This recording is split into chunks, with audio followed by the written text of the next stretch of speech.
செய்தியின் தலைப்பு என்னன்னு சொன்னா ஆராதனை நாயகன் இயேசு. அதான் செய்தியின் தலைப்பு. என்னது?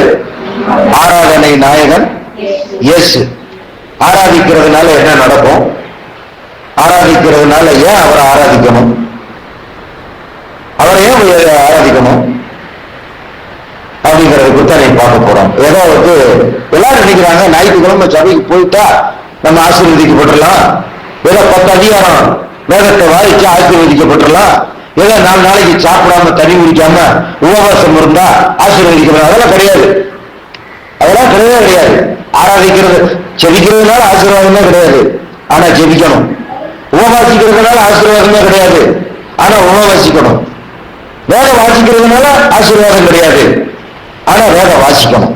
அல்லையா? வேதம் வாசிக்கிறது முக்கியம், செபிக்கிறது முக்கியம், உபவாசிக்கிறது முக்கியம்.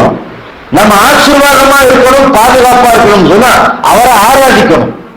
அல்லையா? அதான் ஆராதனை நாயகன் இயேசு. ஜெபம் பண்ணுவோம். பரலோகத்தை நல்ல தகப்பனே, நன்றி உரிமை துதிக்கிறோம். சபை கூடியவர்களை நீர் ஆசீர்வதிக்கிறீர், அதற்காக நன்றி.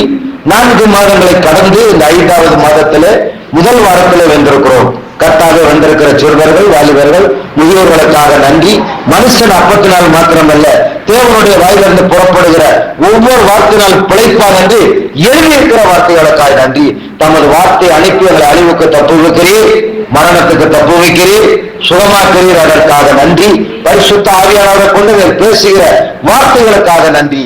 சகல பிரஸ்தாபத்தை பார்க்கிறோம், இந்த வார்த்தையை மகிமைப்படுத்துவதற்காக நன்றி. இயேசுவின் நாமத்தில் ஜெபிக்கிறோம் எங்கள் பரிசுத்தமுள்ள நல்ல பிதாவே, ஆமென். அல்லேலூயா. ஆராதனை நாயகன் இயேசு. முதல் வசனம் ஏசாயா தீர்க்கதரிசியின் புஸ்தகம் 41:43 அதிகாரம் 21வது வசனத்தை வாசிக்க கேட்போம். இந்த ஜனத்தை எனக்கென்று ஏற்படுத்தினேன், இவர்கள் என் துதியை சொல்லி வருவார்கள். அப்போ ஏன் ஜனங்களை அவர் ஏற்படுத்துறாரு? ஏன் ஜனங்களை வருத்தப்பட்டு பால் சுமக்கிறவங்க என்கிட்ட வாங்க ஏன் கூப்பிடுறாரு? ஏன் அவங்களை வந்து மன்னிக்கிறாரு? ஏன் அவங்களை ரிலீஸ் பண்றாரு? ஏன் விடுதலை ஆக்குறாரு? ஏன் தண்ணிக்குள்ள முக்கி புதா குமாரன் பரிசுத்தாவினால ஞானஸ்நானம் கொடுக்கிறாரு? ஏன் பரிசுத்தாவியோட அன்பினால அவங்களை நிரப்புறாரு அப்படின்னு சொன்னா இத்தனை வேலையெல்லாம் ஏன் செய்யறாரு? அவரை ஆராதிக்கிறதுக்கு தான் அதெல்லாம் கொடுக்கிறாரு. அல்லேலூயா. அவரை வந்து ஆவியோடும் உண்மையோட அவரை ஆராதிக்கணும், அவருக்காக வாழணும், அவருக்கு சாட்சியா இருக்கணும் அப்படிங்கிறதுக்காகத்தான் இத்தனை வேலைகளை செய்யறாரு.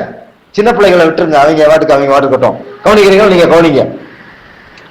அப்ப அவரை ஆராதிக்கிறதுக்காக இந்த ஜனத்தை, எந்த ஜனத்தை? சபைக்குள்ள கூடியிருக்கிற இந்த ஜனத்தை, அங்கிட்டு கேட்டுக்கிட்டு இருக்கிற ஜனங்கள் அல்ல, இந்த ஜனத்தை நான் ஏன் ஏற்படுத்தினேன்? என் துதியை சொல்லி வரும்படி, என்னை ஆராதிக்கும்படி இவர்களை ஏற்படுத்தினேன் அப்படின்றார். அல்லேலூயா. அப்ப உங்களை என்னை கர்த்தரை ஆராதிக்கும்படி ஏற்படுத்தி இருக்கிறார். அந்த ஏற்படுத்தின தேவனுக்காக கரங்களை கட்டி கர்த்தரை.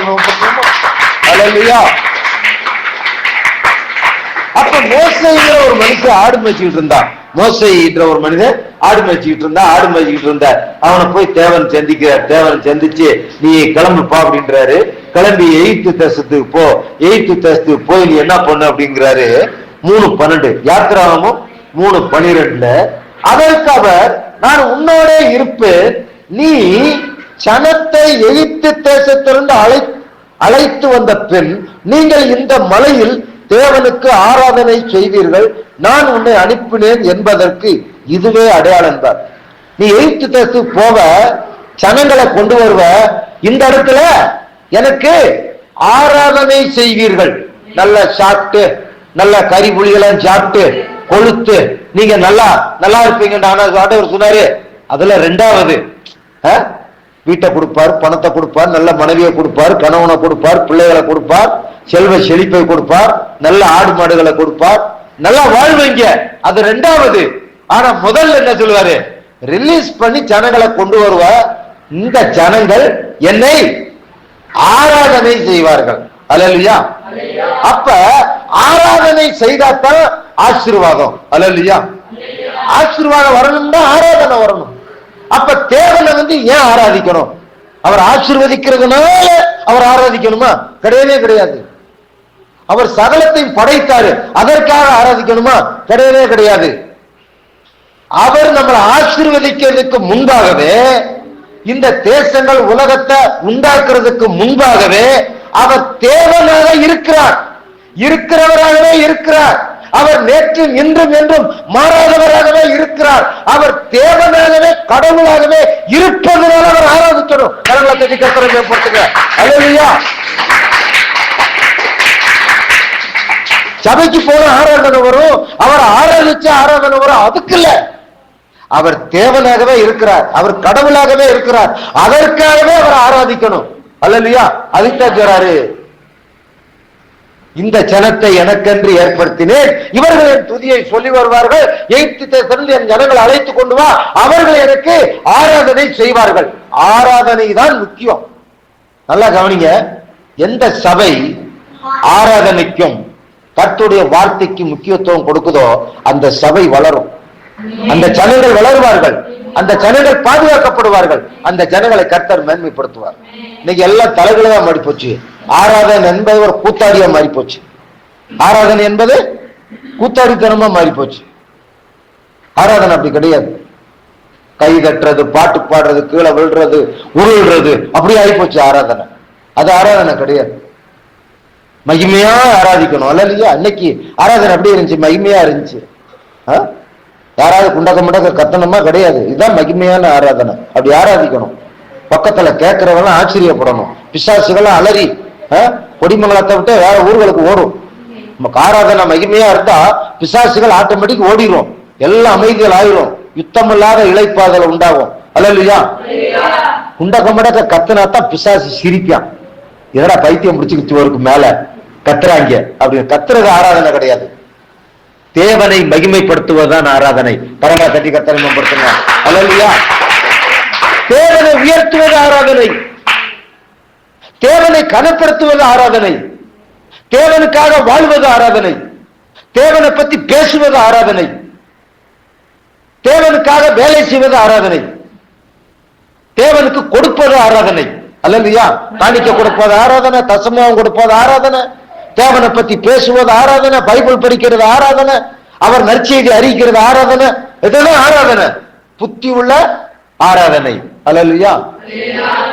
ஆராதனை என்பதை தெரிந்து கொள்ளுங்க. இதெல்லாம் இந்த சத்தியம் எல்லாம் பைபிள் காலேஜ் போனாலும் கிடைக்காது. கிடைக்குமா? இதெல்லாம் சொல்லித்தர மாட்டாங்க. ஆமா, ஆராதனை என்பது ஒரு மகிமையா இருக்கணும்.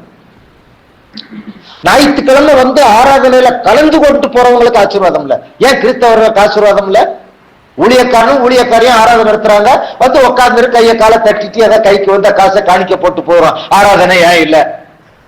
ஏன் கடனா இருக்கு, ஏன் வியாதியா இருக்கு, ஏன் தோல்வியா இருக்கு, ஏன் நஷ்டமா இருக்கு? கிறிஸ்தவர்களுக்கு அவங்க ஆராதிக்கிறது இல்ல. ஞாயிற்றுக்கிழமை வந்து சபையில கத்துக்கொள்றதுதான் ஆராதனை. எப்படி நடத்துறாங்க அதை கத்துக்கொள்ளணும். அப்ப வீட்டுல போய் ஆராதிக்கணும், வீட்டுல ஆராதிக்கணும். வெறும் ஜெபத்தினால ஆராதனை வராது. போனதுமே முழங்கால் பொடி போட்டு ஆண்டவர் என்ன கதத்தாரும் இதத்தாரும் கேட்டா ஏன் கேட்கிறாங்க? ஜெபம் பண்றாங்க, உபவாசிக்கிறாங்க, ஆசீர்வாதம் இல்லையே. ஏன் இல்ல? ஜெபம் என்பது ஆராதனையோடு ஆரம்பிக்கணும். அல்லேலூயா. முழங்கால் பொடி போட்டு கொஞ்சம் ஒரு 2 பாட்டு பாடணும், கொஞ்சம் துதிக்கணும், அறை கதவை பூட்டி அந்தரங்கத்தில் இருக்கிற பிதாவை பார்த்து ஒரு 1/4 மணி நேரம் தோத்திரம் பண்ணணும், 1/4 மணி நேரம் துதிக்கணும், 1/4 மணி நேரம் பாடணும், 1/4 மணி நேரம் ஜெபிக்கணும். 1 மணி நேரம் ஆச்சா? அப்ப பாருங்க, வெளியே வரும்போதே அற்புதம் நடந்துரும். அல்லேலூயா. எதுக்காக ஜெபித்தமோ அதுக்கு அற்புதம் நடந்துரும். அப்ப ஜெபத்துக்கு முன்னால ஆராதனை இருக்கணும். அதுக்கு ஒரு உதாரணம் காமிக்கிறேன் பாருங்க. அப்போஸ்தலர் 13 எடுத்துக்கொள்ளுங்க. அப்போஸ்தலர் நடபடிகள் 13ஆம் அதிகாரம் எடுத்துக்கொள்ளுங்க. அப்போஸ்தலருடைய காலத்துல அவங்க என்ன பண்ணாங்க அப்படின்னா, ஜெபம் பண்ணாங்க, உபவாசிச்சாங்க இல்லைன்னு சொல்ல. ஆனா ஜெபத்துக்கு முன்னால என்ன இருக்கணும் அப்படிங்கிறதுக்கு உதாரணம் அப்போஸ்தலர் 13:1-2. அந்தியோகியா பட்டணத்துள்ள சபையிலே பர்னபாவும் நிகார் எண்ணப்பட்ட சிமியோனும் சீரேனே ஊரனாகிய லூசும் கற்போங்கு தேசாதிபதியாகிய ஏரோதனோடு கூட வளர்க்கப்பட்ட மனாயிமும் சவுலும் தீர்க்கதரிசிகளும் போதகர்களும் இருந்தார்கள். இத்தனை ஜனங்கள் இருக்கிறாங்க. அவர்கள் கர்த்தருக்கு ஆராதனை செய்து, நல்லா கவனிங்க, அல்லேலூயா, அவர்கள் கர்த்தருக்கு ஆராதனை செய்து இரண்டாவது உபவாசித்துக் கொண்டிருக்கிற போது பர்னப்பாவையும் சவுலையும் நான் அழைத்த ஊழியத்துக்காக அவர்களை பிரித்தவர்கள். மூன்றாவது ஆவியானவர் பேசுறாரு. ஃபர்ஸ்ட் ஆராதனை, இரண்டாவது உபவாசம், மூணாவது ஆவியானவர் பேசுறாரு. அல்லையா? அப்ப தேவன் உங்களோடு பேசணும்டா முதல்ல நீங்க ஆராதனை பண்ணுங்க, ரெண்டாவது உபவாசம் இருக்கு, ரெண்டாவது ஜெபம் பண்ணுங்க, ரெண்டாவது விண்ணப்பம் பண்ணுங்க. ஆனா உபவாசத்துக்கு ஜெபத்துக்கு விண்ணப்பத்துக்கு முன்னால என்ன இருக்கணும்? துதியும் ஆராதனை இருந்தா உங்க ஜெபம் வல்லமை உள்ளதா இருக்கும், உங்க உபவாசம் அனல் உள்ளதா இருக்கும், அற்புதங்கள் தாராளமா நடக்கும். அல்லேலூயா. இதுதான் ஆராதனையின் ரகசியம். இரண்டாவது, ஏன் அவர் ஆராதிக்கணும்? ஏன் அவர் ஆராதிக்கணும்? அவர் துதிகள் மத்தியிலே வாசம் பண்ணுகிற தேவன். துதிக்கிற இடத்துக்கு அவர் வந்துருவார். அல்லேலூயா. பாடுற இடத்துக்கு அவர் இறங்கி வந்துருவார். சங்கீதம் 22 வசனம் 3, இஸ்ரவேலின் துதிகளுக்குள் வாசம் பண்ணுகிற தேவன். அல்லேலூயா. அவர் துதிகளுக்குள்ள வாசம் பண்றார். ஏன் அவரை ஆராதிக்கணும் துதிக்கணும் அப்படின்னு சொன்னா, யாத்ராமம் 15:11 துதிகள் நடுவில் பயப்படத்தக்கவர். நம்ம துதிச்சோம்னா தேவன் பயப்படுவாராம். பாருங்கவே, செங்கடலை இரண்டாய் பிளக்கிறவர், வானத்தை பூமியை உண்டாக்கினவர், சர்வ வல்லமை உள்ள தேவன், அவர் சேனைகளின் கர்த்தர், அவர் உங்களுக்கு எனக்கும் பயப்படுவாராம். எப்ப? அவர் துதிச்சா போதும். நமக்கு படிப்பு தேவையில்லை, பணம் தேவையில்லை, வசதி தேவையில்லை, ஞானம் தேவையில்லை, பைபிள் காலேஜ் தேவையில்லை. முழங்கால் படி போட்டு 1 மணி நேரம் தோத்திரம் பண்ணா தேவன் பயப்படுவாராம். சுத்துல இருக்கவனை பூரா போட்டு தள்ளிடுவாரு. அல்லேலூயா. சுத்துல இருக்கவனா எதிராளிகளை பூரா போட்டு தள்ளிடுவாரு. 1 மணி நேரம் தோத்திரம் பண்ணி பாருங்க, 1 மணி நேரம் துதிச்சு பாருங்க, 1 மணி நேரம் ஆராதிச்சு பாருங்க, நமக்கு விரோதியா இருக்கவனை பூரா பாரையும் போட்டு தள்ளிடுவாரு. அல்லேலூயா. ஆமா, அவர் தேவன் சாதாரணமானவர் இல்ல. யாத்திராமத்தெல்லாம் படிச்சு பார்த்தீங்கன்னா, ராணுவத்தை, இஸ்ரவேல் மக்களுக்கு விரோதம் வந்த ராணுவத்தை கொலைவிகள் அனுப்பி காலி பண்ணியிருக்காரு. அல்லேலூயா. கொலைவிகள் போய் ராணுவங்களை காலி பண்ணியிருக்குங்க. அல்லேலூயா. உங்களுக்கு எனக்கு விரோதமா ஒருவனும் பேசவே முடியாது, வாயை கிழிச்சு போடுவாரு. அல்லேலூயா. ஆமா, 25 வருஷமா கொடிமங்கலத்துல நான் உட்கார்ந்து இருக்கோம்னா லேசான காரியமா? இந்த இடம் வாங்கும்போது விஸ்வநாதன் போய் இந்த இடத்த வாங்கியிருக்கிறீங்க அப்படின்ட்டா. ஏன்னா தினம் பிரச்சனையா இருக்கும், தினம் சவுண்டா இருக்கும். அல்லேலூயா. நைட்டு 12 மணிக்கு இந்த இடத்துல கலவரமா இருக்கும், சத்தமா இருக்கும். அப்படியாப்பட்ட இடத்துலதான் கர்த்தர் மகிமையாக வைத்திருக்கிறார். அல்லேலூயா. ஆனா நான் என்ன செய்ய ஜெபம் பண்ணுவேன் தெரியுமா? இந்த இடத்துல தினம் சண்டையா இருக்கும், தினம் கரைச்சலா இருக்கும். இந்த இடத்துல மேல ஜெபம் பண்ண வந்தேன்னு சொன்னா ஒரு டப்பாவுல பஞ்சு வச்சிருக்கிறேன். ஏன்டா கீழே கரைச்சலா இருக்கும், பேசுற சத்தம் போல ஜெபம் பண்ண முடியாது, பஞ்சு வாங்கி வச்சிருக்கேன். மேல வந்ததுமே 2 உருண்டை பஞ்சு எடுத்து 2 காதனை வச்சு அடைச்சிருவேன். அல்லேலூயா. மனுஷ சத்தம் கேட்காது, தேவன் பேசுறது மட்டும் எனக்கு கேட்கும். மனுஷன் எல்லா சண்டை வந்தாலும் சரி கீழே போவேன். என்ன அங்க வெட்டு குத்து நடக்கிறது மாதிரி இருந்துச்சு, ஒண்ணுமே கண்டுக்கிறாமையா ஜெபம் பண்ணாங்கன்னு ரூத்து சொல்லுவாங்க. அப்படியே என்ன சரி சத்தமே கேட்கல, ஏன்னா காது இருந்தா தானே கேட்க முடியும், காதத்தை அடைச்சு விட்டனே. அல்லேலூயா. அந்த மாதிரி ஜெபம் பண்ணி நான் ஜெபம் பண்ண சத்தமெல்லாம் அமைஞ்சு போயிடுவாங்க. புரியுதுங்களா? அப்ப ஆராதனைக்கு அவ்வளவு மகிமை இருக்கு. கீழே நான் காதை அடிச்சிருக்கேன், சண்டை வர எனக்கு தெரியாது, நான் இந்த பாட்டு பாடுவேன் பாருங்க. அப்ப என்ன நினைச்சிருப்பாங்க பாருங்க, அவங்க பேசுறது எனக்கு தெரியாது, சண்டை நடக்கிறது எனக்கு தெரியாது, நான் பாட்டு பாடுறேன். அப்ப அவங்க என்ன நினைச்சிருப்பாங்க? அல்லேலூயா. அப்ப நான் என்ன ஜெபம் பண்ணுவேன் தெரியுமா? ஆண்டவரே, என்னை சுற்றிலும் யுத்தமில்லாத இளைப்பாறுதலை தந்ததற்காக தோத்திரம் பண்ணுவேன். ஆனா சுத்தி வர சண்டையா நடக்கும், கரைச்சலா இருக்கும். ஆனா நான் ஜெபம் பண்றது எப்படி?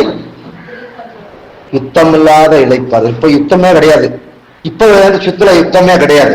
எல்லாரும் நல்லா பேசுவாங்க, நல்லா பழகுவாங்க, யுத்தமே கிடையாது, நல்லா இருக்கும். அப்ப ஆராதனைக்கு அவ்வளவு மகிமை இருக்கு. துதிகள் மடியில அவர் வாசம் பண்ணுகிறார். நீங்க துதிச்சா தேவன் உங்க கூட இருப்பார். அல்லேலூயா. இப்ப எல்லாரும் எதை துதிக்கிறாங்கன்னா செல்போனை துதிக்கிறாங்க. 5000 தடவை தடவை ஆம்பளையும் பொம்பளையும். தேவன் கிடையாது, தேவன் மகிமை கிடையாது, தேவனுடைய கிருபை அங்க கிடையாது. நான் செல்போனை 2க்காக வச்சிருக்கேன். எதுக்காக?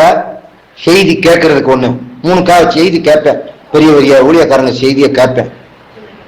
2வது எதுக்காக வச்சிருக்கிறேன்? செய்தி அனுப்புறதுக்காக வச்சிருக்கேன். 3வது எதுக்காக வச்சிருக்கிறேன்? ஜிபே, போன்பே, தெரியாதவங்க கூட காசு போட்டு வருவான், அதுக்காக வச்சிருக்கேன். அல்லையா? செய்தியை கேட்டீங்க, நல்லா இருந்துச்சு, ஆனா எங்களுக்கு ரொம்ப கஷ்டம், ஒரு 100 ரூபா உங்களுக்கு போட்டிருக்க முடியும். அல்லையா? இதுக்காகத்தான் செல்போன் வச்சிருக்கேன், வேற எதுக்கும் செல்ப கிடையாது. அல்லையா? இன்னொன்னா நான் செய்தி கேட்பேன், செய்தி வாட்ஸ்அப்ல அனுப்புவேன், வீட்டுக்கு தெரிஞ்சவங்களுக்கு போன் பண்ணுவேன். அல்லையா? போன் பேசுறதே எனக்கு பிடிக்காது. 1 நிமிஷத்துக்கு மேல என் மனைவியே ஒரு 1 நிமிஷத்துக்கு மேல என்கிட்ட போன் பேசினா எனக்கு பிடிக்காது. ஓயாம பேசிட்டு இருக்க, போன வைமா. அவங்களும் புரிஞ்சுக்கிட்டாங்க, பேசவே மாட்டாங்க. என்னட்டீங்க, போயிட்டீங்களா, என்ன செய்யறீங்க, வந்துட்டேன், நான் வந்துட்டேன், அவ்வளவுதான். அதிகமா பேச மாட்டாங்க. யாரா இருந்தாலுமே 1 செகண்டுக்கு மேல எனக்கு போன் பேசினா பிடிக்கவே பிடிக்காது. இல்லையா? ஆனா மணிக்கணக்கா தேவனுடைய செய்தியை கேட்டுக்கிட்டே இருப்பேன். நைட்ல எல்லாம் 6 மணி நேரம் பைபிள் படிப்பேன், 6 மணி நேரம் செய்தி கேட்பேன். இல்லையா? அதான் என்னுடைய பழக்கத்தை அப்படி மாத்திக்கணும். அதனாலதான் மரணம் வந்துச்சு, சோதனை வந்துச்சு, வேதனை வந்துச்சு, இவ்வளவு நிலைச்சு நின்று இந்த இடத்துல மகிமையா இருக்கும்னு சொன்னா தேவனை தேடி கொண்டு இருக்கிறோம். அல்லேலூயா. தேவனை தேடுகிறவர்கள் ஒரு நாள் வெட்கப்பட்டு போக மாட்டார்கள். கரங்களை தட்டி கர்த்தரை மேம்படுத்துகிறார். அவர் புதிகளின் மத்தியிலே வாசம் பண்ணுகிற தேவனாக இருக்கிறார். 3வது நம்பர் 2, புத்தி உள்ள ஆராதனை. பாத்தீங்களா? புத்தி உள்ள ஆராதனை எடுத்துக்கொள்வோம். ரோமர் 12. அப்போஸ்தலன் பவுல் எழுதுறாரு, ரோமர் 12 எடுத்துக்கொள்ளுங்க. ரோமர் 12 1-2 வசனங்கள் வாசிப்போம். முதல்ல 1வது வசனம். அப்படி இருக்க சகோதரரே, நீங்கள் உங்கள் சரீரங்களை பரிசுத்தமும் தேவனுக்கு பிரியமான ஜீவ பலியாக ஒப்பு கொடுக்க வேண்டும் என்று தேவனுடைய இரக்கங்களை முன்னிட்டு உங்களை வேண்டிக் கொள்ளுகிறேன். இதுவே நீங்கள் செய்யத்தக்க புத்தி உள்ள ஆராதனை. உங்க சரீரங்களை பரிசுத்தமா ஒப்பு கொடுக்கணும், பரிசுத்தமான வாழ்வுக்கு ஒப்பு கொடுக்கணும். அல்லையா? ஆமா. 2வது என்ன சொல்றாரு? முக்கியமான வசனம். நீங்கள் இந்த பிரபஞ்சத்திற்கு ஒத்த வேஷம் தெரியாமல் தேவனுடைய நன்மையும் பிரியமும் பரிபூர்ணமான சித்தம் இல்லதென்று பகுத்தறியத்தக்கதாக உங்கள் மனம் புதிதாகிறதுனாலே மறுரூபமாங்கள் அப்படின்றாரு. அல்லையா? நீங்க மறுரூபமாங்க. இந்த உலகத்துக்கு ஒத்த வேஷம் தெரியாத, நீ ஆராதனைக்கு போறது மாதிரி நடிக்காதன்றாரு. அத மொழிபெயர்க்கிற அந்த வசனத்தை. ஒத்த வேஷம் தரிக்காதனா நீ ஆராதனைக்கு போறது மாதிரி நடிக்காத, பைபிள் படிக்கிறது மாதிரி நடிக்காத, காணிக்க போடுறது மாதிரி நடிக்காத, தசமம் கொடுக்கறது மாதிரி நடிக்காத, துதிக்கிறது மாதிரி நடிக்காத. 6 நாளும் தேவனை தேடி இருக்க மாட்டாங்க, பைபிள் படிக்க மாட்டாங்க. ஞாயிற்றுக்கிழமை மட்டும் வெள்ளை சட்டை வெள்ளை பட்டம் போட்டு இங்க அப்படியே கண்ணை மூடி அப்படி உருகிறது மாதிரி இருக்கும். இவனடா இப்படி ஆராதிக்கிற மாதிரி இருக்கும். ஆனா 6 நாளும் பைபிள் படிக்க மாட்டான், சபைக்கு போக மாட்டான், தேவனை தேட மாட்டான், தேவனை பத்தி பேச மாட்டான். ஞாயிற்றுக்கிழமை அதைத்தான் இந்த சொல்றாரு. நீ ஒத்த வேஷம் தெரியாத, ஒத்த வேஷம் போடாத, செல்லுபடி ஆகாது, நீ ஆசீர்வாதத்தை சுதந்திரிக்க முடியாது அப்படிங்கிறாரு. அப்ப புத்தி உள்ள ஆராதனை என்னன்னு சொன்னா, ஆண்டவருக்காக வாழ்வது ஆராதனை. அல்லையா? ஆண்டவருக்காக நடப்பது ஆராதனை, ஆண்டவருக்காக பேசுவது ஆராதனை, ஆண்டவருக்காக கொடுப்பது ஆராதனை. அல்லையா? ஆத்ம ஆதாயம் பண்றியா? ஆராதனை. கடந்த வாரம் 2 பேருக்கு ஞானஸ்நானம் கொடுத்தோம். பைபிள் பவர்ல அதுக்கு 500 ரூபா கொடுத்து, தொட்டிக்கு 500 ரூபா கொடுத்து, தண்ணி நிரப்பி 2 பேருக்கு ஞானஸ்நானம் கொடுத்தோம். வேலை நடந்துகிட்டு இருக்கு. அல்லையா? நாங்க வேலை செஞ்சுக்கிட்டு தான் இருக்கோம். ஆராதனை வருஷத்துக்கு 10 பேருக்கு 5 பேருக்கு ஞானஸ்நானம் கொடுத்துக்கிட்டு இருக்கிறோம் இந்த பகுதியில இருக்கு. அல்லையா? ஆனா அந்த நாராயணபுரம் ஊத்துக்குழிக்கு இடையில கெட்டுறதுதான் ஒரே தடவை 10 பேரை வரிசை நிக்க வச்சு டப்புன்னு முக்குறது மாதிரி அந்த ஞானஸ்நானம் தொட்டியே இருக்கும். அல்லையா? ஒரே நாளையில 100 பேருக்கு ஞானம் ஒருத்தனா முக்குனா எதனை கொடுக்கறது. பெரிய தொட்டி, நீச்சல் குளம் மாதிரி, ஞானஸ்நான தொட்டியே நீச்சல் குளம் மாதிரி இருக்கும். கரங்களை தட்டி கர்த்தரை மேம்படுத்துங்க. என் தேவன் பெரியவர், அவருக்காக பெரிய காரியங்களை செய்யணும். அல்லையா? தேவனுக்காக பெரிய காரியங்களை செய்யறதுக்கு திட்டமிடுங்க. பெரிய காரியத்தை தேவனத்துல எதிர்பார்க்க. பிச்சைக்கார ஜெபம் பண்ணாதீங்க. நான் சொல்லுவேன், பிச்சைக்கார ஆண்டவரே எனக்கு அதை தாரும், இதை தாரும், 1 சென்ட் தாரும், 2 சென்ட், இதெல்லாம் பிச்சைக்கார ஜெபம். அல்லையா? ஆண்டவர் ஆபிரகாம் நீ வடக்கிலும் தெற்கிலும் கிழக்கிலும் திரும்பி பாடி பார்க்கிற பூமி எல்லாம் உனக்கு தருவேன்றார். அல்லேலூயா. ஆமா, அந்த இடத்துக்கு சர்ச்சு கட்டுற இடத்துக்கு அட்வான்ஸ் எல்லாம் கொடுத்துட்டேன்.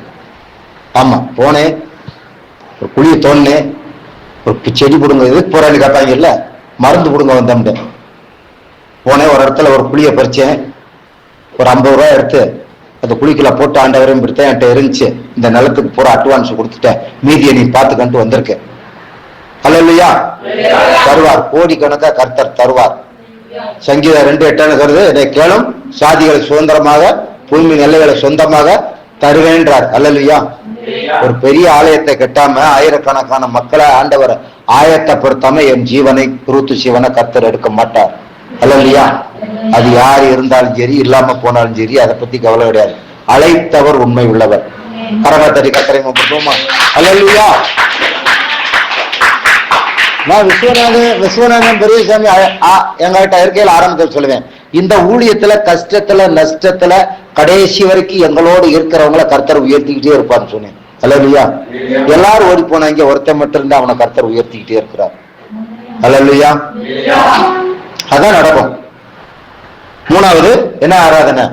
புத்தி உள்ள ஆராதனை. தேவனுக்காக வேலை செய்யணும், சபையை கூட்டணும். சபையை கூட்டணும். நான் எப்படி ஊழியத்துக்கு வந்தேன் தெரியுமா? என் திறமையை வச்சு ஊழியத்துக்கு வரல, என் படிப்பை வச்சு ஊழியத்துக்கு வரல. ஞாயிற்றுக்கிழமை சபையை கூட்டுவோம். பாஸ்டர் சொல்ல மாட்டாரு, நாங்க தான் ஃபர்ஸ்ட் ஆளா போயிருப்போம். எல்லாம் 10 மணிக்கு வருவாங்க, கார்ல பைக்கில் வர 10 மணிக்கு வருவாங்க. நாங்க 8 கிலோமீட்டர் நடந்தே வரவங்க 9 மணிக்கெல்லாம் சர்ச்சுக்கு போயிடுவோம். சபையை பூரா கூட்டுவோம், பாய் உரிப்போம். ஆராதனை முடிச்ச பிறகு பாஸ் எங்களுக்கு 20 ரூபா கொடுப்பாரு. அல்லேலூயா. விசாரிப்பதெல்லாம் யாருக்கு சுத்தமா இருக்கு, யாரு கூட்டினது? அவங்க 2 பேரும் தான் கூட்டிக்கிட்டு இருந்தாங்கன்னு மத்தவங்க சொல்லுவாங்க. அல்லேலூயா. சபையை கூட்டினதுனால, விளக்கம் பார்த்து சபையை கூட்டினதுனால என்னை ஊழியக்காரனாக்கிட்டார். அல்லேலூயா. ஆமா, நீ கையிட்டு செய்யும் எல்லா வேலைகளையும் ஆசீர்வதிப்பேன்றார். கரங்களை கட்டி கத்திரம். அல்லேலூயா. 4வது காரியம், ஆராதனையை முக்கியப்படுத்த வேணும். ரொம்ப முக்கியமான வசனத்தை வாசிக்க, ஏசாயா தீர்க்கதரிசி 58 எடுத்துக்கொள்ளுங்க. ரொம்ப முக்கியமான வசனம். இதெல்லாம் என்னை ஆரம்பத்திலேயே பாதித்த வசனம். யார் போதிச்சு கத்துக்கொள்ள, பைபிள் படிக்கும் போது ஆவியானவரை கற்றுக் கொடுத்த வசனங்களை தான் நான் இன்னைக்கு நான் பேசிக்கிட்டு இருக்கேன். சரியா?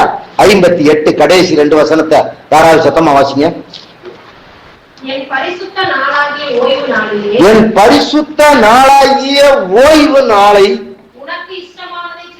உனக்கு இஷ்டமானதை செய்யாதபடி உன் காலை விலக்கி உன் வழிகளின்படி நடவாமலும் உனக்கு இஷ்டமானதை செய்யாமலும் உன் சொந்த பேச்சை பேசாமலும் இருந்து ஓய்வு நாளை மனமகிழ்ச்சி நாள் என்றும் கர்த்தருடைய பரிசுத்த நாளை மகிமையுள்ள நாள் என்றும் சொல்லி அதை மகிமையாக எண்ணுமையானால் அப்பொழுது கர்த்தரிடத்தில் மனமகிழ்ச்சியாய் இருப்பாய். பூமியின் உயர்ந்த இடங்களில் உன்னை ஏறி இருக்கும்படி பண்ணி உன் தகப்பனாகிய யாக்கோப்புடைய சுதந்திரத்தால் உன்னை போஷிப்பேன். கர்த்தருடைய வாய் இதை சொல்லிற்று. அல்லேலூயா. அல்லேலூயா. அங்க என்ன சொல்லப்பட்டிருக்கு? உனக்கு இஷ்டமானதை செய்யக்கூடாது. என்னைக்கு? பரிசுத்தமான நாள், ஓய்வு நாள், ஆராதனை நாள். என்ன நாள்? உனக்கு இஷ்டமானதை செய்யக்கூடாது. புசிப்பும் குடிப்பும் தேவனுடைய ராஜ்யம் இல்ல. இப்ப எல்லாம் மாறி போச்சு. ஞாயிற்றுக்கிழமை தான் மீன் எடுக்கிறது, ஞாயிற்றுக்கிழமை தான் கறி எடுக்கிறது, ஞாயிற்றுக்கிழமை தான் பிரியாணி போடுறது, ஞாயிற்றுக்கிழமை தான் சொந்தக்காரனை பூரா வர சொல்றது. அல்லேலூயா. நான் சொல்றேன், ஞாயிற்றுக்கிழமை சொந்தக்காரனை பூரா வர சொல்லு, கஞ்சியே காய்ச்சாதன்றேன். அல்லேலூயா. கஞ்சியே காய்ச்சாத, ஆராதனையில வந்து உட்கார வைக்கணும், வசனத்தை கேட்க வைக்கணும். அல்லேலூயா. நம்ம போடுற ஒரு நாள் சோறு அவன் வசனத்தை கேட்டு ரசிக்கப்படாது, அவன் 100 பேருக்கு சோறு போடணும் மாறிடுவான், ஆசீர்வதிக்கப்பட்டுருவான். அல்லேலூயா. உலகம் முழுவதும் இதுதான் நடக்குதுங்க. ஏதோ யாரும் நம்மளத்தையும் சொல்றாங்கன்னு நினைச்சிடாதீங்க. இன்னைக்கு நடக்கிறது அதுதானே. ஞாயிற்றுக்கிழமை தான் பிரியாணி, மீன், அதுவும் 10 மணிக்கு ஆராதனைன்றா 3 மணிக்கெல்லாம் போய் தூக்கத்தை கருத்து மீன் மார்க்கெட்டுக்கு போய் கறிகள் எடுத்து எல்லாம் வந்து ஆயத்தப்படுத்தி வச்சிருந்தா முடிஞ்ச உடனே போய் சாப்பிடணுமா, ஆராதனை முடிச்சதுமே போய் சாப்பிடணும். அல்லேலூயா. நாங்கெல்லாம் இப்பதான் சாப்பிடுறோம். ஆராதனைக்கு அடுப்பே பத்த வைக்க மாட்டோம். கொடிமங்கலத்துல அடுப்பே பத்த சாப்பாடு ஆக்க மாட்டோம். லீதியாளுக்கு ஏதாவது 2 பணியாரத்தை வாங்கி கொடுத்துட்டு வந்து உட்கார வச்சிருப்போம். சாப்பாடு மத்தியானத்துக்கு மேல போய் தான் சாப்பாடு. அதான் அரிசி இருக்காதா பேலாம் ஏன் தவ குடிச்சிட்டு அப்படியே போயிடும்.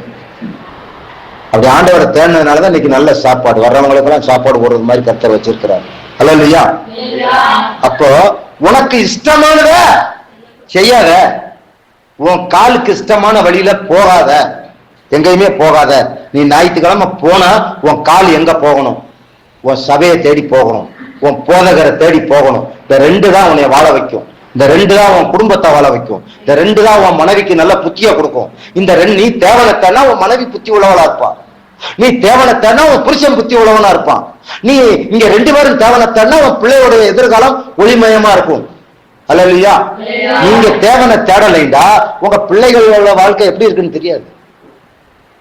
என் வேதத்தை அறிவில்லாமல் என் ஜனங்கள் அறிவில்லாமல் சங்காரமாகிறார்கள். நீ என் வேதத்தை மறந்தால் நான் உன் பிள்ளைகளை மறந்து விடுவேன். அல்லேலூயா. நீ என்ன ஜெபம் பண்ணாலும் காப்பாற்ற முடியாது. நீ என்ன உபவாசம் பண்ணாலும் காப்பாற்ற முடியாது. அல்லேலூயா. ஆமா.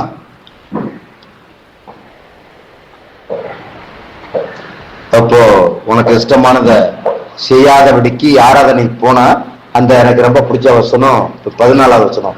அப்பொழுது கர்த்தரிடத்தில் மனமகிழ்ச்சியா இருப்பாய். மனமகிழ்ச்சி என்னது?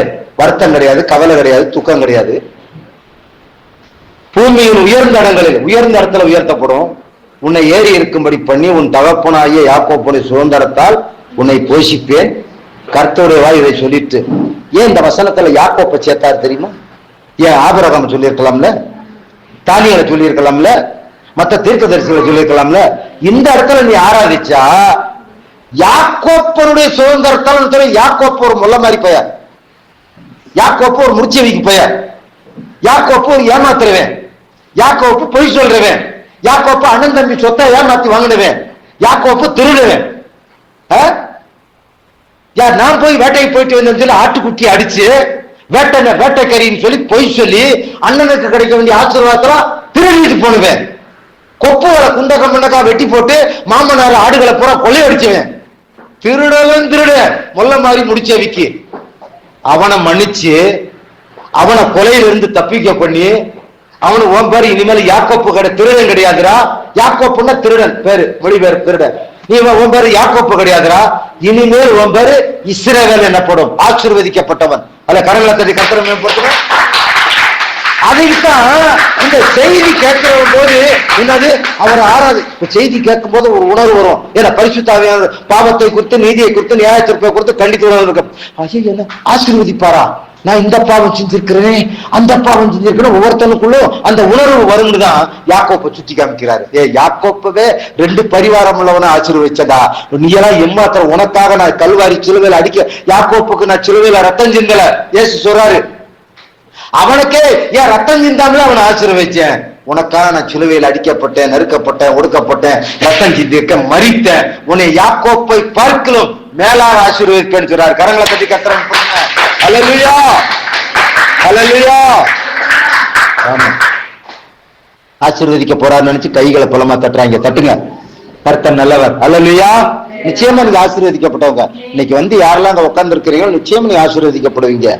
அடுத்து உன் வழிகளின்படி நடவாமல் சொல்றாங்க. 2வது உன் இஷ்டமானதை செய்யாத. 4வது உன் சொந்த பேச்ச பேசாத. ஞாயிற்றுக்கிழமை செல்போன்ல மணிக்கணக்கா பேசுற ஞாயிற்றுக்கிழமை உன் குடும்பம் ஒண்ணுக்கு கூட ஆகாது.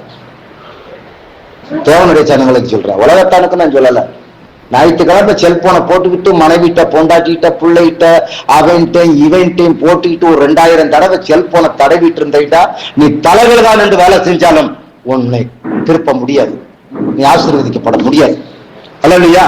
நீ தேவனை தேடுவாயானால், தேவன உணர்வடையவனால் ஞாயிற்றுக்கிழமை நீ ஆராதனை போயான்னு சொன்னா போதகரோடு கூட போய் நீ எந்த தேசத்துல என்ன பண்ணு, நீ போற சபையில போதகரோடு இணைஞ்சு அவரோட சேர்த்து அடி பாஸ்டர் இன்னைக்கு ஞாயிற்றுக்கிழமை எங்கேயும் போறீங்களா, கிராமத்துக்கு போறீங்களா, வீட்டுக்கு கொடுத்து போறீங்களா, நானும் வரேன் அப்படின்னு சொல்லி போய் பாரு. உன் குடும்பத்தை கர்த்தர் கட்டுவார்.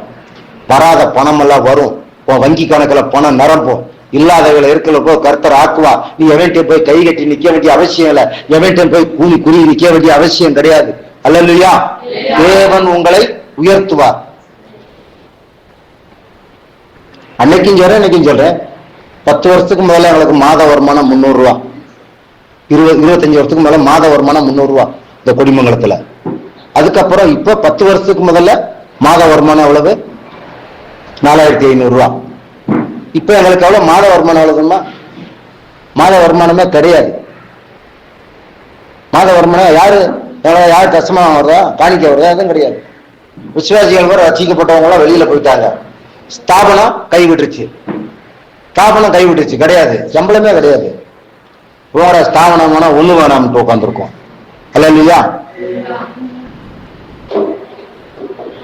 ஆனா மாசம் 30,000 40,000 செலவாக்கியான். எவ்வளவு?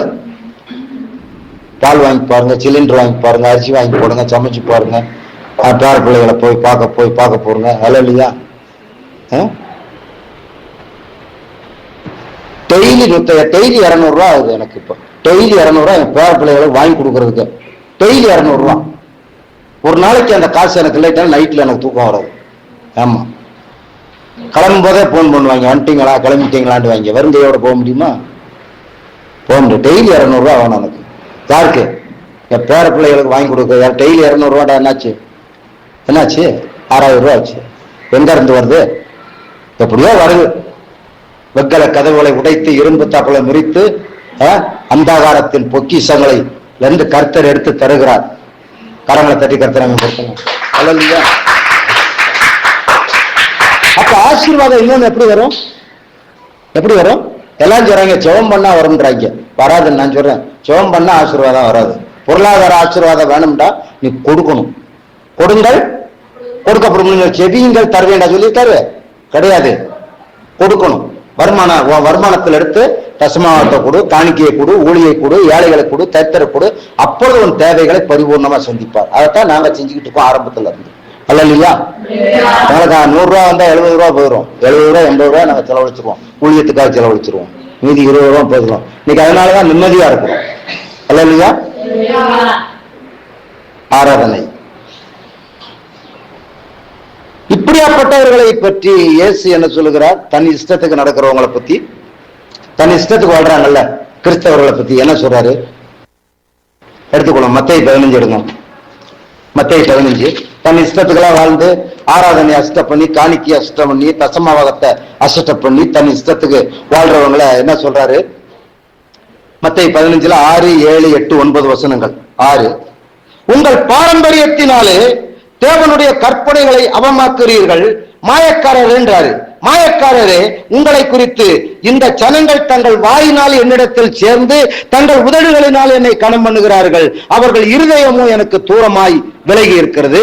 மனுஷனுடைய கற்பனைகளை உபதேசங்களாக போதித்து வீணாய் எனக்கு ஆராதனை செய்கிறார்கள் என்று ஏசியா தீர்க்கதரிசி நன்றாய் சொல்லி இருக்கிறானே என்றார். மனுஷனை பிரியப்படுத்துற வாழ்க்கை வாழுகிறார்கள். மனிதனை பிரியப்படுத்தி தேவை அந்த ஒத்த வசம் தரிக்கிறது. ரோமர் பண்ணல அப்படியே ஞாயிற்றுக்கிழமை போய் ஆக்ஷன் பண்ணிட்டு கையை காலை ஆட்டி அப்படியே போதகரெல்லாம் அப்படியே உருவ வச்சு போதகர் நல்லா நினைக்கணுன்றதுக்காக அப்படியே பயபக்தியோட முன்னால வந்துருக்கான். பார்த்துக்க, இந்த ஆக்ஷன் பண்றவன் பூரா அவன் பூரா முன்னால வந்துருவாங்க. பாவம் நல்லா உண்மையா இருக்கணும் பூரா முன்னால விட்டுருவாங்க. இந்த ஆக்ஷன் பண்ற முன்னா நான் கவனிச்சு பார்ப்பேன். பயங்கரமா ஆக்ஷன் பண்றேன். ஏன்னா மறுநாள் தெருவில் பாக்குறோம்ல, அவனு மறுநாள் கடையில பாக்குறோம், தெருவில் பாக்குறோம், ஊர்ல பாக்குறோம், வேலை செய்யற இடத்துல பாக்குறோம், மற்றவங்க சொல்ற சாட்சியை கேட்கிறோம்ல. அதனாலதான் பயங்கரமா இருக்கிற ஆண்டுகள் இந்த முன் வரிசையில் நின்று அவ்வளவு ஆச்சரியம் பண்ணுவாங்க. சபைகளை, பெரிய பெரிய சபைகள் எல்லாம், நாங்க போன சபைகள் எல்லாம்.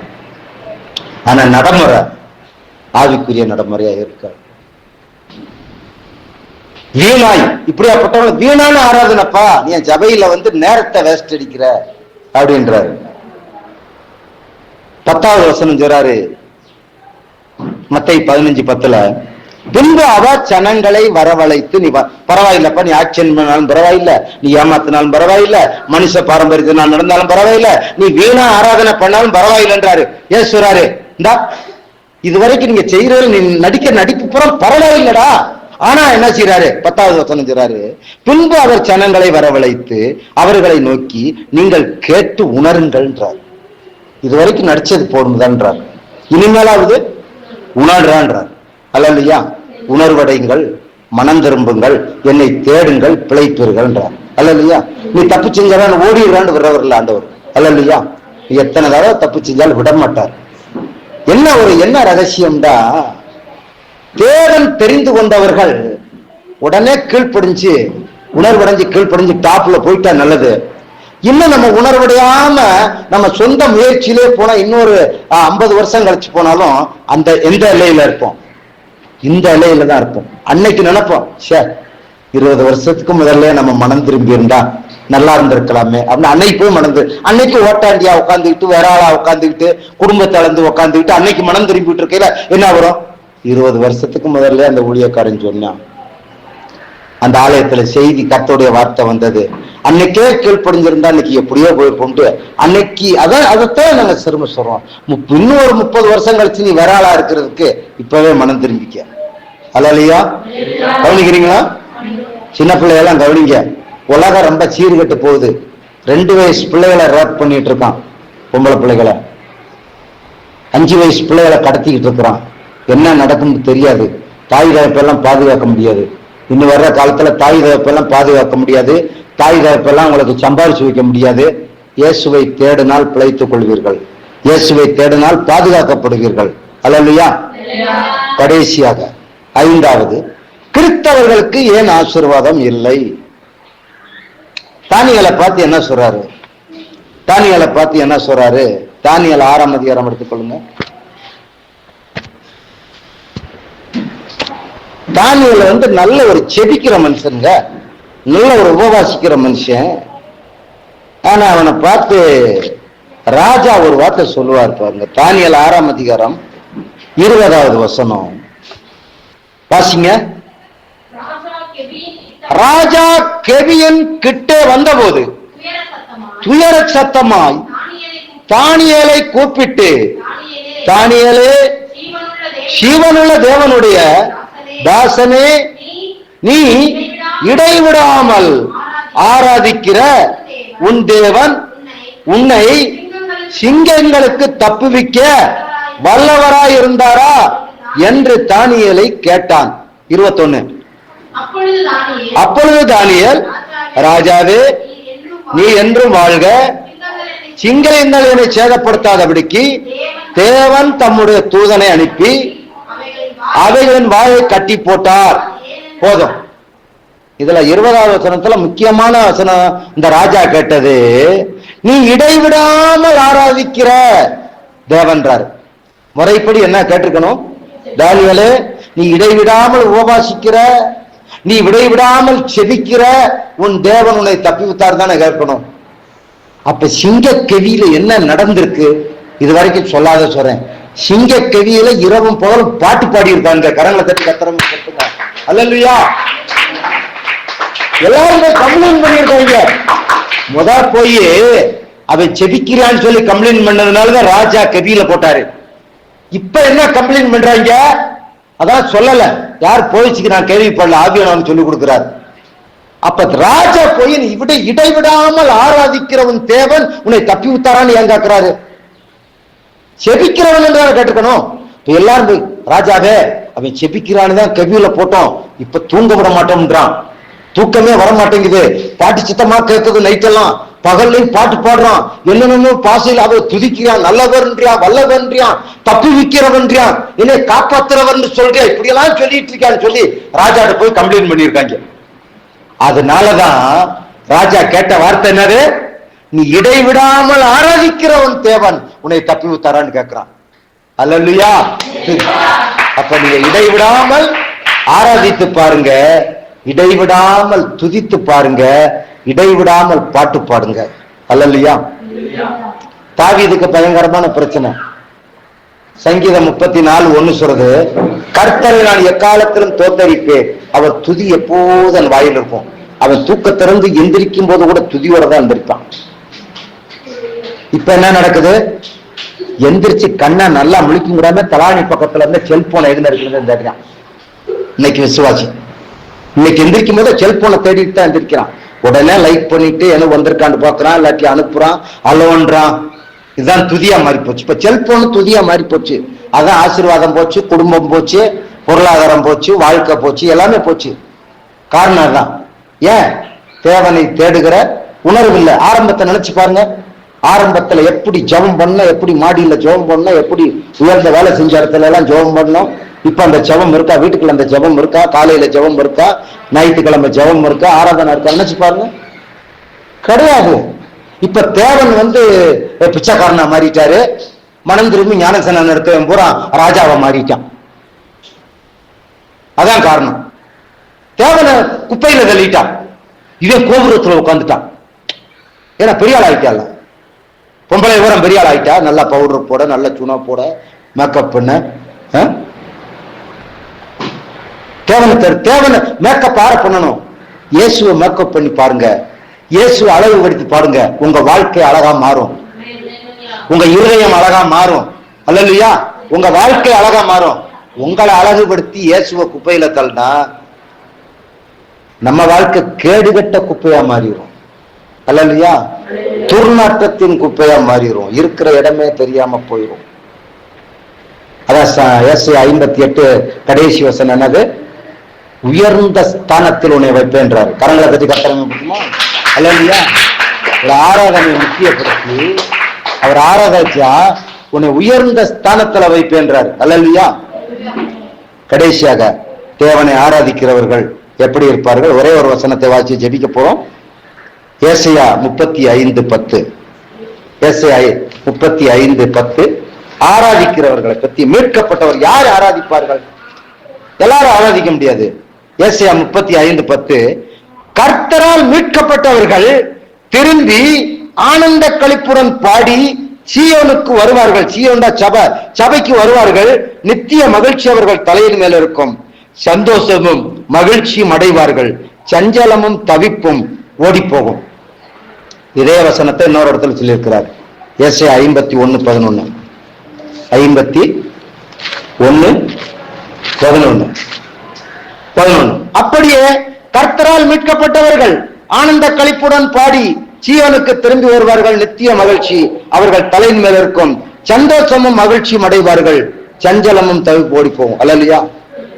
பிறந்து நிற்போம். பவுலும் சீலாவும் அடிச்சு சிறையில தொங்க விட்டுருக்கா, கட்டி போட்டிருக்கிறாங்க. நடுராத்திரில என்ன பண்ணாங்க? ஜெபம் பண்ணாங்களா? முதல் என்ன பண்ணாங்க? துதித்து பாடினார்கள். பிரச்சனைகள் மாறும், போராட்டங்கள் மாறும், கவலைகள் மாறும், வேதனைகள் மாறும், துயரங்கள் மாறும். பிரிந்த குடும்பங்கள் தானா இணையும். குடும்பத்தில் அற்புத அடையாளங்கள் நடக்கும். பொருளாதார வல்லமைகள் வரும், பொருளாதார ஆசீர்வாதங்கள் வரும். நீங்கள் ஒரு நாள் 2 நாள் இல்ல, நித்தியமாய் பாதுகாக்கப்படுவீர்கள். அல்லையா? மரணமே நடந்திருக்கலாம், அந்த மரணத்துல ஒரு பெரிய ஆசீர்வாதம் இருக்கு. அல்லையா? மத லீதியாளுடைய வாழ்க்கையில மரணம் நடந்திருக்கு. எல்லாருடைய மனிதருடைய வாழ்க்கையில நடக்கலாம்.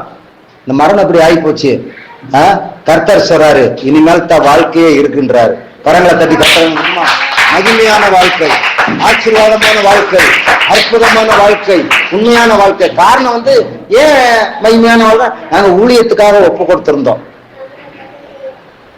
அப்ப ஊழியத்தை கெடுக்க முடியுமா? அப்ப இனிமேல் தான் ஊழியம் செய்ய போறாங்க, ஊழியக்காரன் கட்ட போறாங்க. அல்லையா? மகிமையான ஊழியங்கள் நடக்கும். உங்களுக்கு அதுதான். இழந்து போனதை பத்தி கவலைப்படாதீங்க, பிரிந்து போனதை பத்தி கவலைப்படாதீங்க. ஆரம்பத்தை நினைச்சுங்க. நீ எந்த நிலைமையில் விழுந்தாய் திரும்ப, யாரா இருந்தாலும் சரி, எந்த நிலைமையில் இருந்து விழுந்தையோ அதுல இருந்து தேவன் பக்கம், தேவனுக்காக கால் எடுத்து வைங்க. உங்க எடுத்து வைக்கிற ஒவ்வொரு அடியும் தேவனுக்காக வைத்து பாருங்க. ஒவ்வொரு வார்த்தையும் தேவனுக்காக பேசி பாருங்க. உங்க வாழ்க்கையை கர்த்தர் கட்டுவார். எந்த தாய் தகப்பனும் உங்களை கட்ட முடியாது, எந்த அண்ணன் தம்பியும் கட்ட முடியாது. அல்லையா? எந்த உறவும் சொந்தக்காரனும் நம்ம வாழ்க்கைய உயர்த்த முடியாது. சொந்தக்காரன் என்ன? காசு கடன் கொடுப்பான், திரும்ப கேட்டு வாங்குவான். அதான் சொந்தக்காரன். அல்லையா? அங்க போனா சாப்பாடு வருவான், இங்க வந்தா சாப்பாடு கிடைக்கும். அதான் சொந்தம். நல்லா இருந்தா மதிப்பா, நல்லா இருந்தா அவெல்லாம் என்ன பொழப்பு பிழைக்கிறா, கேவலமா போய். இதுதான் சொந்த, இதுதான் உறவு. ஆனா கொஞ்ச நாளைக்கு தேவனை தேடி பாருங்க, உயர்ந்த ஸ்தானத்துல கர்த்தர் வைப்பார். அவர்கள்லாம் சபைக்குள்ள வருவார். இப்ப நீ சபை கூட்டா சொந்தம் வராது. ஏன்னா அவங்கள வர நீ மோசமா இருக்கு. அல்லையா? உயர்ந்த நீ கார் பங்களா நிறுத்தி பாரு, சபைக்கு வருவாங்க. வீட்டுக்கு வர்றவங்க வீட்டுக்கு வருவாங்க, சபைக்கு வர மாட்டாங்க. சொந்தக்காரன் சபைக்கு வரணும்டா உன் வீட்டுல கார் நிக்கணும். வீடு ஒரு நீச்சல் குளமும் தோட ஒரு வீடு கட்டணும், ஆசீர்வதிக்கப்படணும். கட்ட போறோம், வாங்க போறோம். கர்த்தரங்களை தரப்போறார், விஸ்வநாதனை தருவார், உங்களுக்கு தருவார். அல்லேலூயா. உங்க சபை அந்த கிராமத்திலிருந்து இன்னொரு பெரிய சபையை பட்டணத்துக்குள்ள போக போகுது. அல்லேலூயா. ஆயிரக்கணக்கான மக்கள் ரட்சிக்கப்படுவார்கள். ஊழியக்காரனை மட்டும் கர்த்தர் ஒரு நாள் விடவே மாட்டார். உண்மையாய் வாழுகிற விசுவாசிகளை, உண்மையா ஆராதிக்கிற விசுவாசிகளை கர்த்தர் ஒரு நாள் விடவே மாட்டார். அல்லேலூயா. கண்களை மூடுங்க.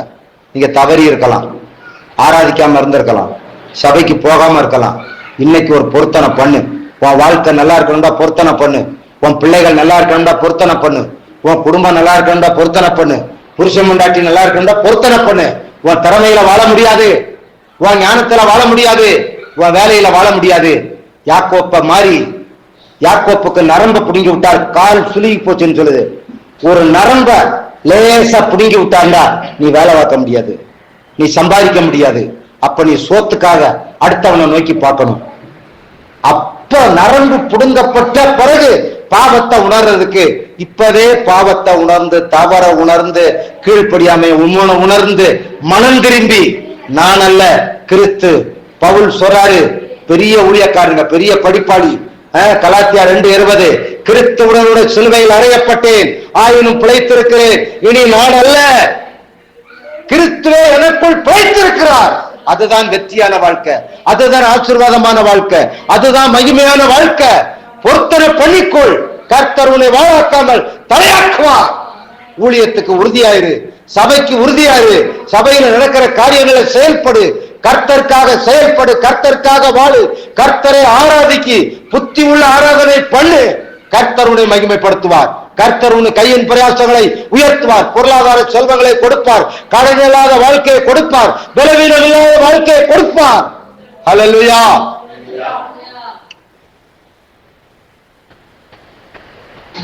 பரலோகத்தை நல்ல தகப்பனை நன்றியோடு துதிக்கிறோம், தோத்தரிக்கிறோம். ஆண்டவரே, விலையேறப்பட்ட இந்த நாளுக்காக நன்றி.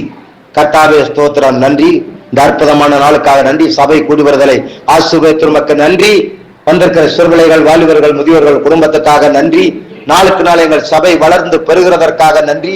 ஆண்டவரை மலைப்பட்டி பகுதியில் சபையை கட்டும்படி எங்களை கொடுத்த தரிசனங்களுக்காக நன்றி. அவருடைய தேவைகளுக்காக நன்றி செலுத்துகிறோம். ஏராளமான ஜனங்களை நேர் கொண்டு வருகிறீர், உமக்கு நன்றி. ஏராளமான செல்வங்களை நேர் கொண்டு வருகிற உமக்கு நன்றி. கர்த்தாவே, நீர் பெரிய தேவன், உமக்கு பெரிய காரியங்களை செய்யும்படி எங்களை ஆயத்தப்படுத்திக் கொண்டிருக்கிறதற்காக நன்றி. எங்களை கற்றுக் கொடுக்கிறதற்காக நன்றி. கர்த்தாவே, இன்றைக்கு எங்கள் நடுவில் வந்து ஆராதனை நடத்தின மகள் ஆண்டவரை சிறுவர் ஊழியத்துல சந்திக்கப்பட்டு, வாலிபர் ஊழியத்துல சந்திக்கப்பட்டு, திருமணத்துல சந்திக்கப்பட்டு, இன்னைக்கு அர்ப்பணிக்கப்பட்டு ஊழியம் செய்கிற மகள் ஆண்டவரே, சூர்யா கேத்திரினை நீர் ஆராதனை பயன்படுத்தி கொடுத்திருக்கிற கணவனுக்காக நன்றி. ஆண்டவர் திருப்பத்தூர்ல கொடுத்திருக்கிற திருச்சபைக்காக நன்றி. திருச்சபை மக்களுக்காக நன்றி. கொடுத்திருக்கிற 2 கண்மணி பிள்ளைகளுக்காக நன்றி. கர்த்தாவில் 1000 மடங்கு பெருகும்படி இயேசுவின் நாமத்தில் அவர்களை ஆசீர்வதிக்கிறேன். ஆண்டவரே, கர்த்தாவே, இன்னைக்கு வாழ்ந்த வார்த்தையை கேட்டு அர்ப்பணித்திருக்கிற உள்ளத்தில் அர்ப்பணித்த உள்ளத்தை மனுஷன் முகத்தை பார்ப்பான், தேவனோ இருதயத்தை பார்ப்பான் சொல்லி இன்னைக்கு யாரெல்லாம் உமக்காக அர்ப்பணித்திருக்கிறார்களோ அவர்களை இந்த வருஷம் முடியும் கொள்ளாம நீர் மேன்மைப்படுத்த விரும்புகிறீர். கர்த்தா, இந்த ஜனங்களை இயேசுவின் நாமத்தில் ஆசீர்வதிக்கிறேன். சபையை இயேசுவின் நாமத்தில் ஆசீர்வதிக்கிறேன். சிறுபிள்ளைகளை இயேசுவின் நாமத்தில் ஆசீர்வதிக்க, வாலிப பிள்ளைகளை இயேசுவின் நாமத்தில் ஆசீர்வதிக்கிறேன். கர்த்தாவே, இந்த செய்தியை கேட்டுக்கொண்டிருக்கிறவங்களை, வீட்டை சுற்றி இருக்கிற சிறுவர்கள், வாலிபர்கள், முதியவர்கள், குடிமங்கலம் சுற்றி இருக்கிற கிராமங்களுக்காக நன்றி. ஆண்டவர் மதுரை பட்டணத்துக்காக நன்றி. தமிழ்நாட்டுக்காக நன்றி. இந்திய தேசத்துக்காக நன்றி. உலகம் முழுவதும் இந்த செய்தி ஆடியோ வாயிலாக கேட்கிற ஆண்டவர் மக்களுக்காக நன்றி. சங்கமம் தமிழ் கிறிஸ்தவ மனவெளி சேவைக்காக நன்றி. இதை ஒளிபரக்கிற ஊழியக்காரர்களுக்காக நன்றி. கர்த்தாவே ஸ்தோத்திரம், தோத்திரம். நாளைக்கு ஆண்டவரை கர்த்தாவே, இந்தியாவில் ஆண்டவரை கர்த்தாவே 5 மாநிலத்தினுடைய தேர்தல் எண்ணிக்கைக்காக ஸ்தோத்திரம். நாளைக்கு அந்த ரிசல்ட்டுக்காக நோக்கி பார்க்கிற ஜனங்களுக்காக நன்றி. கர்த்தாவே, சுவிசேஷத்துக்கு, ஊழியத்துக்கு, சபைக்கு ஆதரவுள்ள தலைவர்களை நீர் ஏற்படுத்த போறதற்காக நன்றி. எல்லா பிசாசின் கிரியைகள் வெட்கப்பட்டு போக முடியும். நீர் அற்புதங்களை செய்யறவர்கள் நமக்கு நன்றி. உம்முடைய நாமத்தை உயர்த்துகிறோம் ஆண்டவரே. உம்முடைய வார்த்தையை நீர் மகிமைப்படுத்துவதற்காக நன்றி. உம்மை ஆண்டவரை ஆராதிக்கும்படி புத்தி உள்ளவர்களாக எங்களை மாற்றுவதற்காக நன்றி. முற்றிலுமாக எங்களை அர்ப்பணிக்கிறோம். உடைய வார்த்தையை மகிமைப்படுத்தும். பரிசுத்தாவுடைய அன்பு எங்கள் இருதயத்தை நிரப்பட்டும். தொடர்ந்து எங்களை காத்துக்கொள்ளும், வழிநடத்தும். குறைகள், குற்றங்கள் எல்லாம் நீக்கி போனதற்காக நன்றி.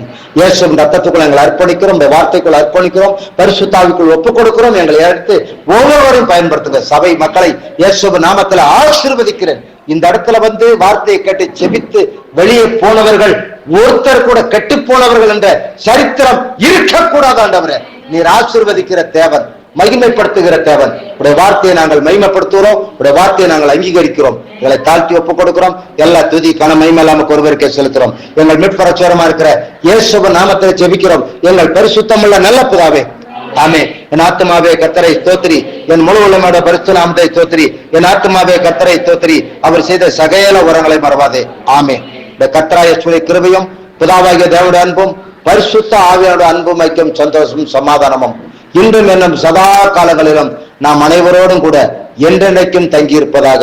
ஆமென். ஹல்லேலூயா, ஹல்லேலூயா, ஹல்லேலூயா.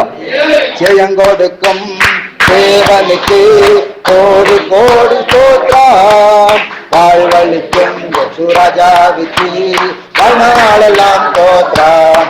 ஜெயங்கொடுக்கும் தேவனுக்கு கோடி கோடி ஸ்தோத்திரம், வாழ்வளிக்கும் சுராஜாவுக்கு வாழ்நாளெல்லாம் ஸ்தோத்திரம். அல்லேலூயா, அல்லேலூயா பாடுவேன், ஆனந்த துணியால் உயர்த்துவேன். அல்லேலூயா, அல்லேலூயா பாடுவேன், ஆனந்த துணியால் உயர்த்துவேன். ஜெயங்கொடுக்கும் தேவனுக்கு கோடி கோடி ஸ்தோத்திரம், வாழ்வளிக்கும் யேசுராஜாவுக்கு வாழ்நாளெல்லாம் ஸ்தோத்திரம்.